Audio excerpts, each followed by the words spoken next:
Bollywood super star Aamir Khan തന്റെ പുതിയ ചിത്രമായ സിത്താരെ സമീൻ പറിന്റെ പ്രമോഷന്റെ തിരക്കുകളിലാണ്. സൂപ്പർ സ്റ്റാർ രജനീകാന്തിനെ നായകനാക്കി ലോകേഷ് കനകരാജ് സംവിധാനം ചെയ്ത കൂലി എന്ന ചിത്രത്തിലെ തന്റെ അതിഥി വേഷത്തെക്കുറിച്ച് ആമീർ ഖാൻ ഈ അവസരത്തിൽ തുറന്നു പറഞ്ഞു.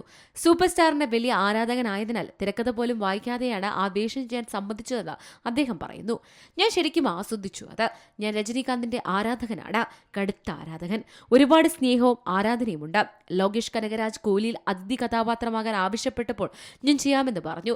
ഞാൻ അത് ചെയ്തു. എന്തായാലും അത് ഞാൻ തന്നെ ചെയ്യുമെന്ന് പറഞ്ഞതായി ആമീർ വ്യക്തമാക്കി. കൂലിക്ക് പുറമെ മറ്റൊരു സിനിമയ്ക്കായും ആമീർ ഖാൻ ലോകേഷിന് കൈ കൊടുത്തിട്ടുണ്ട്.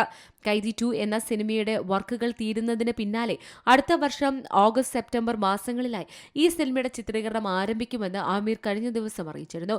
സൂപ്പർ ഹീറോ ചിത്രമായിരിക്കും ഇത് എന്നാണ് സൂചന. രജനീകാന്തിന്റെ കൂലി ഓഗസ്റ്റ് 14 തിയേറ്ററുകളിലെത്തും. Entertainment desk, Zee Malayalam news. ഏറ്റവും പുതിയ വാർത്തകളും വിശേഷങ്ങളും വിരൽ തുമ്പിലറിയാൻ സി മലയാളം ന്യൂസ് എല്ലാ ഡിജിറ്റൽ പ്ലാറ്റ്ഫോമുകളിലും ലഭ്യം.